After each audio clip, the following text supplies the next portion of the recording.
Well, we talked about it, and I thought there was a lot to learn. Obviously, the first quarter can't happen, and perfect storm of us with a deer in the headlight and a little bit timid, not following scout, and then them on fire. Not a good combination, and we have a lot of inexperienced kids. That was kind of their first, big game in their minds. And we got to learn from it, and we will. I think our team is much better than what they showed. So for us, it's learn, move forward, get better, and keep going.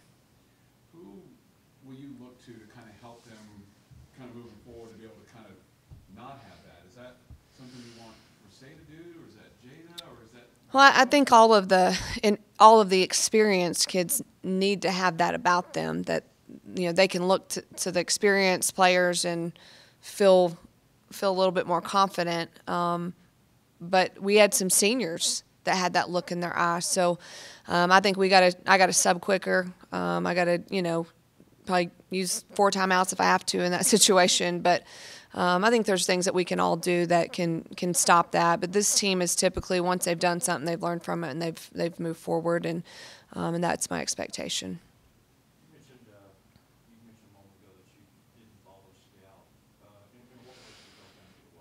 Well, the first 2 possessions, we didn't follow scout, and then we turned it over, right, and then it was off to the races a little bit. So, both 2 first possessions we didn't guard as we had reviewed, and that happens. Games happen fast. You have to have awareness and recognition, and and we've got to be better there. I probably need to throw less at them. The scout was probably too heavy. For this group, probably less is more.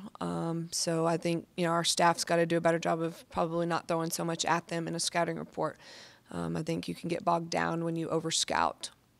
Were you talking more so on the defensive end, Defensive end, and then offensively, I just didn't think we caught and squared and saw the zone. We went back and looked. I think the players were shocked at how wide open the middle was, how they were rotating on the short corner, and we just didn't attack like we work on. What kind of problems does LSU pose for you? They have a couple of guards that can shoot. Yeah, really athletic. They want to turn you over. They're going to pressure you. They're going to pick up full. They're going to show different presses.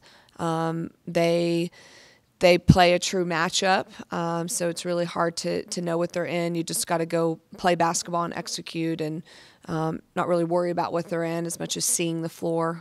Sometimes they'll go with cutters, sometimes they won't. Sometimes they'll switch everything, sometimes they won't. And they really play off of each other, and they're very reactive. If they get a turnover, you're really lighting their fire, and so we got to take care of the basketball and be really smart and play how we want to play. That's probably the premium, isn't it? Because they had 12 steals against St. Louis, taking care of the basketball players. Yeah, and I think Texas turned it over 23 times against them. So, yes, you have to take care of the basketball. Coach, the last 3 quarters were obviously a lot different from the first. Were you happy to see that it was basically a different game if you just kind of look away from the first quarter? Did the team kind of reset, or what did you see? Yeah, I felt like they completely reset, and I was glad to see that. I mean, that that they continued to fight, and I think that they saw that, maybe we're helping A&M in the first quarter, we're beating ourselves as well. I mean, got to credit A&M for making shots, but our execution on the offensive end really led to their offense. And then, we can't make mistakes. I think maybe the 4th possession, our forwards run to the same side in the 2-3 zone. They get a wide open jump shot. I mean, people are too good. You can't help them. You've got to be disciplined and fundamental, and those are correctable errors. But definitely thought 2nd, 3rd, and 4th showed that we play with a really good team. And obviously you're still early in the year. You want to win while you're continuing to grow and everything along those lines. But is that something you have to keep in mind when there's kind of inconsistency from game to game, that it is still early, they're still trying to find their identity? Is that still something you think about? Oh, yeah. I mean, it is early, and we have a lot of unknowns. I mean, we have some players that haven't played since high school. And, and so it's new for them, and there's got to be a little bit of patience, but also, that they're taking steps in the right direction and understanding what they need to do to help their team win. And, I work with them every day. I mean, it's, first quarter is not a team I recognized. I mean, they're much better than that. And I think they'll show that. It's just, it's a new team. You like Brewer coming off the bench? I have liked her coming off the bench. I don't mind her starting. I think what I've noticed about Britt is she gets really winded when she starts. And I think it's just, I always like that a little bit. Your adrenaline's going and you kind of, lose it and then you got to get your second wind. And I think she'll be fine either way. But, sometimes we may start, small with Dio at the 4, and sometimes we may go big with Britt at the 4. How much does the Big 12 SEC Challenge prepare your girls for Big 12 play? Yeah, I think any BCS competition does. It's a good challenge across the board. Everyone's matched up and, home and away. And, it's great for both leagues, I think, to have that head-to-head. We just have to respond when we get hit in the mouth like that. A&M came out and shot, 86% in the first quarter. I know it would be kind of hard to counter that, whether it was playing harder, defensive adjustments. Things like that. You just have to respond. We have to at least match their energy, which we didn't do in the first half. When they score on us, we score on them. I felt like we had that glossed over look in our eyes, and we just didn't respond. So I think responding is the biggest thing. Is that something where, say, you kind of think that that's on your shoulders to do? Or For sure. That... I feel I do have a big leadership role on this team.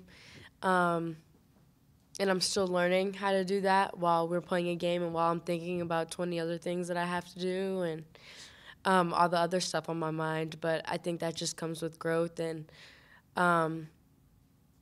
showing the team that it is okay, that we do need a counter, and looking for ways to attack for myself. I do think I carry a lot of the responsibility in scoring, and when I wasn't just being aggressive, that was a big part on me, is not responding as well.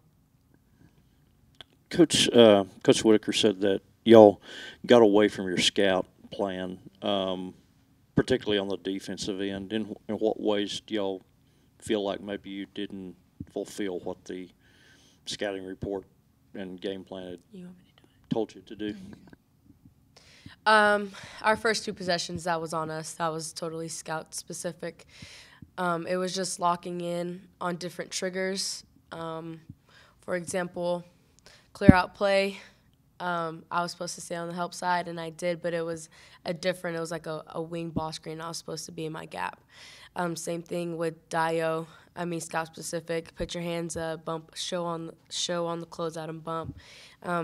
That's how we started off the game, and that was just a telltale sign of how the game was going to go. So I think it's being more focused on the scout and then just playing basketball out of it.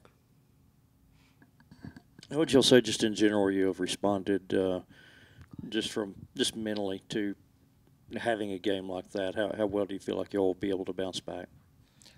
I feel like we'll be able to bounce back very strongly. We had a chance to really focus on ourselves yesterday in practice, and I definitely do feel like we growed from our previous game and to where we're going to play tomorrow night. I definitely feel like we've definitely made a big step in ourselves, and hopefully it will all show. What have you guys seen from LSU as you guys get ready for this game? We have scout in about 10 minutes.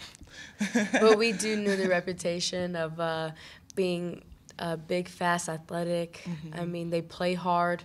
They rebound. That's what I've really heard. So we really have to send our kids on the offensive glass and then get back in transition because we know that they're a running team. How much, you guys have both experienced this already in the past, but how much does the Big 12 SEC Challenge help you ladies get ready for Big 12 play about a month from now? It helps us a lot because a lot of the characteristics that we see in SEC schools, we see in the Big 12 play. Regardless of whatever team it is, you see it every night that we play. So it's a great start for us because it helps us in the future whenever we start Big 12 play. And a couple guards that can shoot lights out 0 and 11. So who's due, do you think, for a big night for you guys, just from a scoring standpoint? Is that you, Rasay, Zuri? I mean, I realize you're not scoring a ton of points, but I mean, who's liable to fill it up for you? I think our post players have been consistent, so I know I expect that from them. I mean, every night. I think a couple of players for our team, a few of us, haven't been shooting the ball particularly well, but we know we can. I know I'm not going to miss forever. I just know I've put in too many reps for that to happen. So I personally think I'm due for a big game. Dayo's put in just as many reps, and she shot 60% from 3 last year.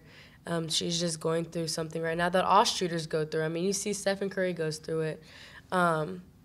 So I feel like our confidence isn't wavered. We know that we'll be fine throughout the rest of these games.